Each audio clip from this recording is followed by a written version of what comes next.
Good morning student. आज हम लोग क्लास 9 मैथ पढ़ेंगे जो कि एनसीईआरटी बुक है।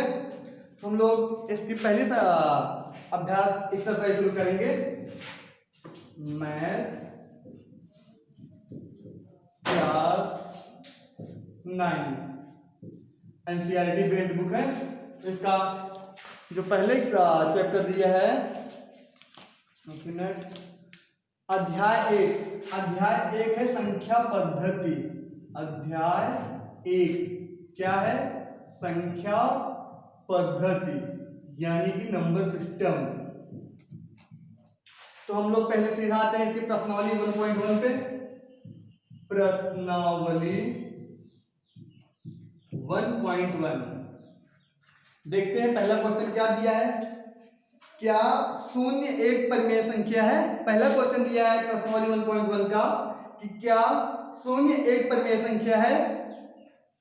क्या इसे आप p बाई क्यू के रूप में लिख सकते हैं जहां p और q पूर्णांक है और q is not equal to 0 है। एक बार हम क्वेश्चन फिर से पढ़ते हैं। क्वेश्चन दिया है क्या शून्य एक परिमेय संख्या है? क्या इसे आप p बाई क्यू के रूप में लिख सकते हैं जहां p और q पूर्णांक है और q is not equal to 0। तो हम ये क्वेश्चन देखने से पहले एक बार देख लेते हैं परिमेय संख्या क्या होती है। परिमेय संख्या आप लोग पिछली क्लास यानी क्लास 8 में परिमेय संख्या के विषय में पढ़े हो। फिर भी हम एक बार इसको देख लेते हैं परिमेय संख्या होती क्या है। परिमेय संख्या वह संख्या जिसे हम p बाई क्यू के रूप में लिख सकते हैं। p बाई क्यू के रूप में लिख सकते हैं जहां p और q पूर्णांक है तथा q is not equal to 0 परिमेय संख्या कहलाती है। यानी ऐसी संख्या को हम क्या बोलते हैं?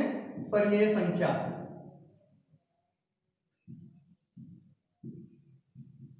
कहलाती है वह संख्या जिसे हम p बाई क्यू के रूप में लिख सकते हैं जहां p और q पूर्णांक है तथा q is not equal to 0 परिमेय संख्या कहलाती है।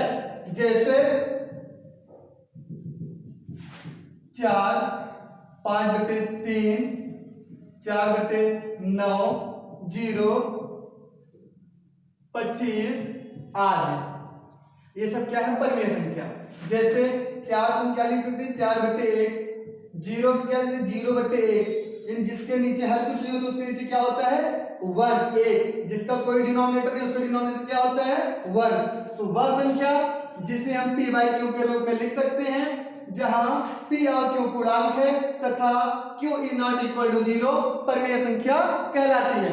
अब हम लोग क्लास 9 प्रश्नावली 1.1 का पहला क्वेश्चन देखते हैं। ये हम हटा देते हैं। एक बार हम लोग फिर से क्वेश्चन पढ़ते हैं। क्या दिया है? पहला क्वेश्चन क्या शून्य एक परिमेय संख्या है? क्या इसे आप p बाई क्यू के रूप में लिख सकते हैं जहां p और q पूर्णांक है और q is not equal to 0 है। आप लोग इसका क्वेश्चन लिख लीजिएगा। हम लोग इसको सॉल्व करते हैं।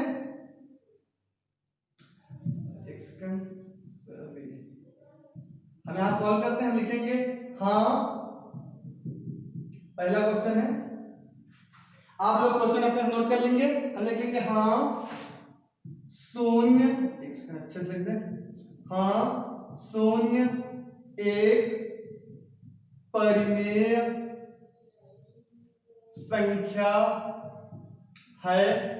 हाँ शून्य एक परिमेय संख्या है। हम इसे p बाई क्यू के रूप में लिख सकते हैं। p बाई क्यू के रूप में लिख सकते हैं जहां जहां P और Q पूर्णांक है तथा Q is not equal to 0 है। यानी जैसे हम 0 क्या लिखेंगे, 0/1, हम यहाँ पे एक फिर इसको ऊपर लिख देते हैं, यहाँ सॉल्व करते हैं। 0 है, 0 को क्या लिख सकते हैं, 0/1, 0/2, कुछ भी लिख सकते हैं। ठीक है, हम लिखेंगे हाँ शून्य एक परिमेय संख्या है। हम इसे p/q यानी ऊपर वाले को न्यूमरेटर अंश को हम p तथा हर को हम q से डिनोट करते हैं। हम इसे p/q के रूप में लिख सकते हैं जहां p और q पूर्णांक है तथा q is not equal to 0। ये हमारा क्वेश्चन नंबर 4 कंप्लीट हो गया। अब हम देखते हैं क्वेश्चन नंबर 2। दूसरा क्वेश्चन क्या बोल रहा है, 3 और 4 के बीच में 6 परिमेय संख्याएं ज्ञात कीजिए। हम ये क्वेश्चन लिख देते हैं। क्वेश्चन बोल रहा है 3 और 4 के बीच 6 परिमेय संख्याएं ज्ञात कीजिए। 3 और 4 के बीच 6 परिमेय संख्या ज्ञात कीजिए। हम लिखेंगे सॉल्यूशन, जितनी परिमेय संख्या निकालने को बोलेगा, जितनी भी परिमेय संख्या निकालने को बोलेगा हम उसमें एक ऐड कर देंगे। जैसे यहां बोला क्या, 3 और 4 के बीच 6 परिमेय संख्या, यानी कितना बोला, 6 में हम एक ऐड कर देंगे, यानी 6 + 1 क्या हो जाएगा, 7। अब इस 7 से जिसके और जिसके जिन दो संख्याओं के बीच की परिमेय संख्या निकालने को बोलेगा उसके अंक और हर में हम 7 से मल्टीप्लाई करेंगे। जैसे 3 में हम ऊपर 7 से मल्टीप्लाई कर देते हैं और जब ऊपर हम 7 से मल्टीप्लाई किए हमें डिवाइड 7 करना पड़ेगा। ये हो जाएगा 7 3 जा 21/7। और 3 और 4 के बीच बोला था तो हम 4 से भी करेंगे, 7 से गुणा और 7 से भाग। ये हो जाएगा 28/7। हम लिखेंगे आगे स्टेप में 3 और 4 के बीच 6 परिमेय संख्या 6 परिमेय संख्या ये 21/7 और 28/7 के बीच की, यानी हम 22/7 लिखेंगे, 23/7 लिखेंगे, 24/7 लिखेंगे, 25/7, 26/7 और 27/7 लिखेंगे। क्यों? क्योंकि 21/7 और 28/7 यानी 3 और 4 के बीच है। हम 7 से मल्टीप्लाई और 7 से डिवाइड देंगे क्योंकि बाद में 7 से 7 सॉल्व करेंगे। 3 × 7 5 7 7 कैंसिल, यानी सिर्फ और सिर्फ 3 बचेगा, यानी इससे कोई दिक्कत हमें नहीं होगी। हम लिखेंगे अतः 3 और 4 के बीच 6 परिमेय संख्या 22/7, 23/7, 24/7, 25/7, 26/7 तथा 27/7 है। ये हमारा क्वेश्चन नंबर 2 कंप्लीट हो गया। Question number 2 complete. एक बार ये क्वेश्चन फिर से देखते हैं। क्या बोला था क्वेश्चन, 3 और 4 के बीच 6 परिमेय संख्याएं ज्ञात कीजिए। तो जितनी परिमेय संख्या बोलेगा निकालने को उसमें हम एक ऐड कर देंगे, यानी हमें 6 बोला था, 6 में हम एक जोड़ देंगे, क्या हो जाएगा 7। अब जिनके बीच की परिमेय संख्या निकालने को बोलेगा उन संख्या में हम 7 से मल्टीप्लाई और 7 से डिवाइड कर देंगे, यानी 3 और 4 के बीच बोला था, 3 में हम 7 से गुणा और 7 से भाग किए, क्या आया 21/7 और 4 × 7/7 यानी 4 7 से गुणा और 7 से भाग, क्या आया 28/7। अब इनके बीच की परिमेय संख्या क्या क्या होंगी, 22/7, 23/7, 24/7, 25/7, 26/7, 27/7 है। यानी जिसके बीच बोलेगा जितनी परिमेय संख्या उसमें हम एक जोड़ देंगे, बाकी फिर सेम यही प्रोसेस करेंगे। अब हम तीसरा क्वेश्चन देखते हैं। तीसरा क्वेश्चन क्या बोला, 3/5 और 4/5 के बीच 5 परिमेय संख्याएं ज्ञात कीजिए। क्या, 3/5 और 4/5 के बीच 5 परिमेय संख्याएं ज्ञात कीजिए। हम ये क्वेश्चन हटा देते हैं, पहला और दूसरा दोनों।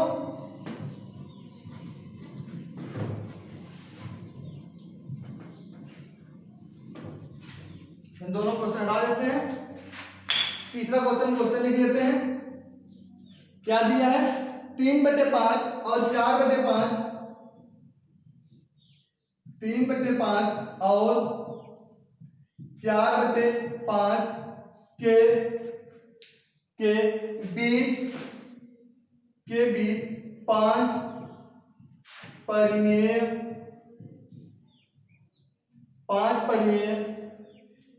5 परिमेय संख्याएं ज्ञात कीजिए। 5 परिमेय संख्याएं ज्ञात कीजिए। हम लिखते हैं सॉल्यूशन SOLUTION। किसके बीच होता है? 3/5 और 4/5। अगर यहाँ पे इसके हर में कुछ नहीं देता, डिनोमिनेटर में कुछ नहीं देता, अगर सिर्फ और सिर्फ बोल देता 3 और 4 के बीच, 3 और 4 के बीच 5 परिमेय संख्या निकालने को बोलता, तो हम क्या करते? 5 में जोड़ देते, 6 हो जाता, यानी कि 3 में 6 से गुणा और 6 से भाग, ये 18/6 हो जाता। और 4 में यही करते सेम प्रोसेस, ये 24/6 हो जाता। इनके बीच की 5 परिमेय संख्या हम लिख देते 19/6, 20/6, 21/6, 22/6, 23/6 और 23/6 तक हो जाते हैं। लेकिन हमें यहाँ इसके अपान यानी हर में भी अंक दे रखा है, इसलिए हम ये प्रोसेस इसमें नहीं करेंगे। इसमें कुछ दूसरा प्रोसेस देखते हैं। क्या दिया है क्वेश्चन में? 3/5। क्या? 3/5। 3/5 को हम दशमलव में चेंज कर देंगे। 3/5 में दशमलव चेंज करेंगे, ये आ जाएगा 0.6। एक बार हम देख लेते हैं कैसे करते हैं रफ्तार में। 5 से किसमें डिवाइड करना? 3 में डिवाइड नहीं जा रहा, दशमलव लगाएंगे तो 0 बढ़ जाएगा। 5 6 जा 30, ये कैंसिल हुआ। और हम पता है दशमलव पहले 0 पर लगा देते हैं, 0.6 आ जाएगा। और सेम इसी तरीके से 4/5 को जो हम चेंज करेंगे, ये आ जाएगा 0.8। अब इनके बीच की परिमेय संख्या निकाल लेंगे, जैसे 0.61, 0.62, 0.65 कुछ भी, यानी हम 5 कहां तक 0.79 तक 5 परिमेय संख्या हम लिख सकते हैं। यानी 0. अगर 6 दिया है तो हम इसको 0.60 भी लगा सकते हैं। दशमलव के बाद हम चाहे जितना 0 बढ़ा सकते हैं, यानी इसे 0.80 भी लिख सकते हैं। 61, 0.61, 0.62 तो आसानी के साथ हो जाएगा। तो हम लिखेंगे 3/4 और 3/5 और 4/5 के बीच 5 के बीच की 5 परिमेय संख्या हम क्या लिखेंगे? 0.62 लिख लेते हैं, 0.65, 0.67, 0.7, 0.71, 1 2 3 4 and 5 हैं। ये है, यानी 3/4 और 4/5 के बीच की 5 परिमेय संख्या 0.62, 0.65, 0.67, 0.7 and 0.71 हैं। यानी हम आपको यहाँ बताया था ना, 0.6 को हम 0.60 भी लिख सकते हैं एंड 0.8 को हम 0.80 लिख सकते हैं। अब इनके बीच की 5 परिमेय हम कुछ भी लिख सकते हैं, जरूरी नहीं है 62 लें, हम 0.61 भी ले सकते हैं, 0.73 ले सकते हैं, कुछ भी, यानी के बीच की 5 परिमेय संख्या हमारी ये हो जाएगी। अगर अपान में कुछ दिया होता है तो हम सेम इस प्रोसेस करेंगे, बिल्कुल आसान था। अब हम क्वेश्चन नंबर 4 देखते हैं। क्या दिया है?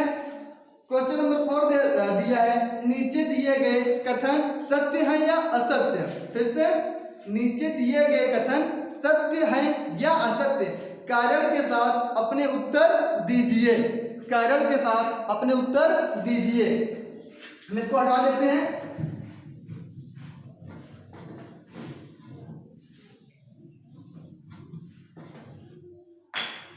कौन सी प्रश्नावली थी? 1.1, सॉरी ये मिट गया, प्रश्नावली 1.1 ही थी। क्वेश्चन नंबर 4 जो है लिख लेंगे, आपने लिख लेना। पहला क्वेश्चन क्या दे रखा है, यानी हम ये भी लिख देते हैं, एक सेकंड लिखते हैं। नीचे दिए गए कथन सत्य है या असत्य।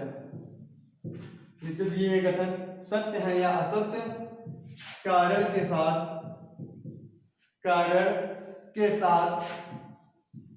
साथ अपने उत्तर दीजिए। पहला क्वेश्चन क्या दे रखा है? पहला क्वेश्चन दे रखा है प्रत्येक प्राकृतिक संख्या एक पूर्ण संख्या होती है। क्या दे रखा है? प्रत्येक प्राकृतिक संख्या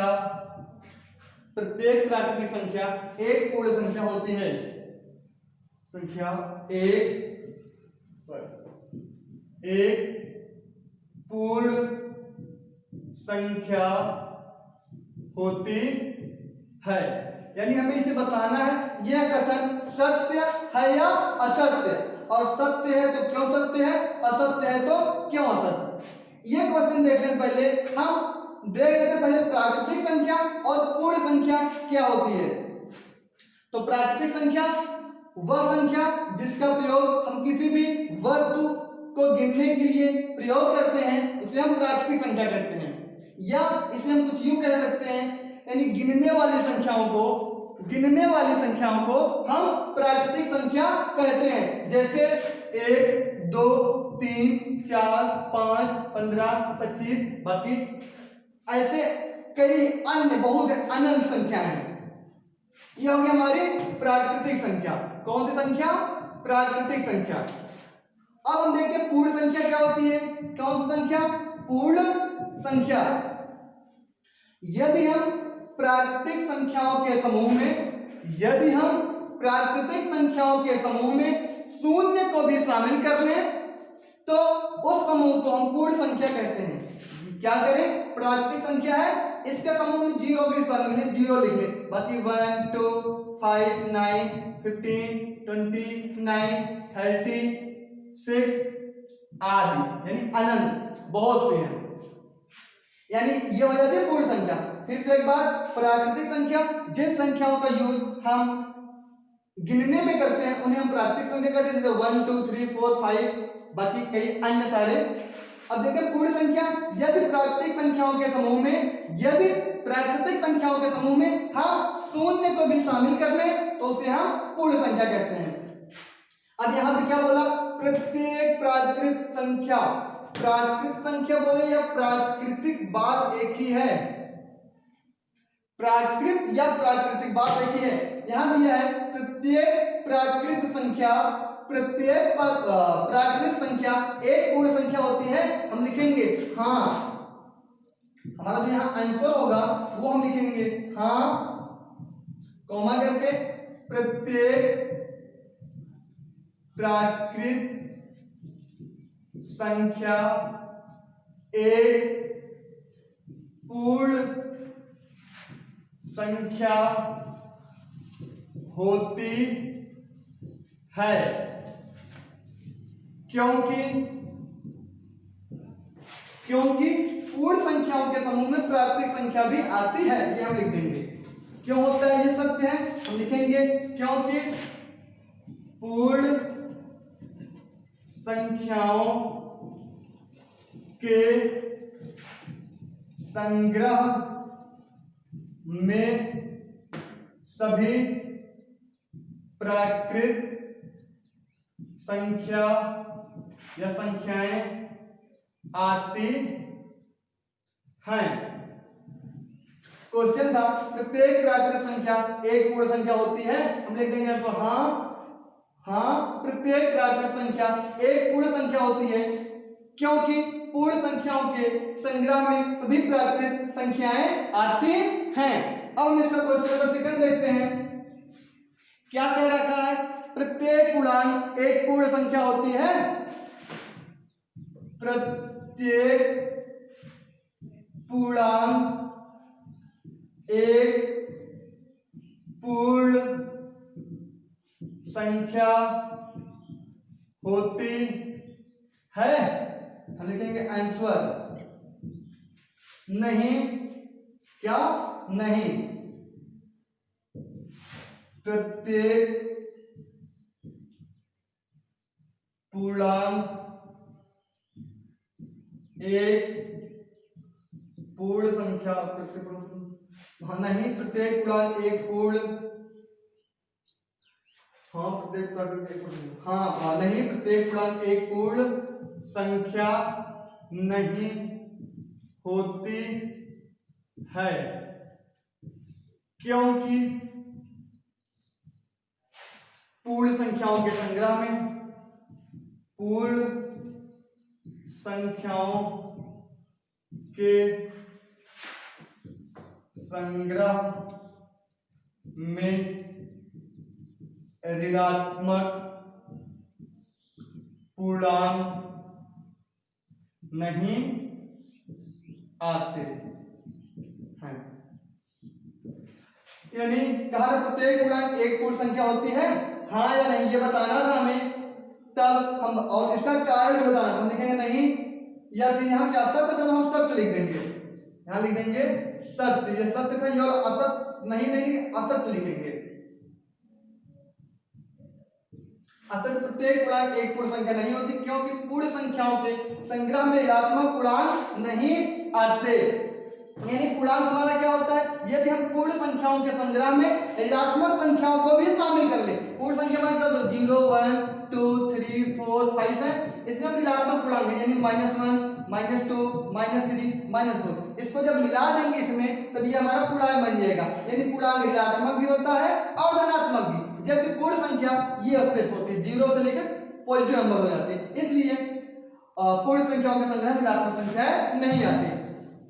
हम इसका अगला क्वेश्चन देखें, तीसरा क्वेश्चन दे रखा है प्रत्येक परिमेय संख्या एक पूर्ण संख्या होती है, दे रखा है प्रत्येक परिमेय संख्या एक पूर्ण संख्या होती है। हम लिखेंगे आंसर अपना असत्य, ये पूरा सत्य या असत्य, लिखेंगे असत्य, क्योंकि 3/4 एक परिमेय संख्या है, लेकिन यह पूर्ण संख्या नहीं है। यानी जो भी वैल्यू अपान होगी वो पूर्ण संख्या नहीं होती। दिया था प्रत्येक परिमेय संख्या एक पूर्ण संख्या होती है, अपना जवाब है असत्य। क्यों? क्योंकि 3/4 एक परिमेय संख्या है, लेकिन यह एक पूर्ण संख्या नहीं है। बाकी आपका एक्सरसाइज 1.1 कंप्लीट हो गया, आप लोग इसे अच्छे से नोट कर लीजिएगा। बाकी हम अगली क्लास में देखेंगे अगली एक्सरसाइज।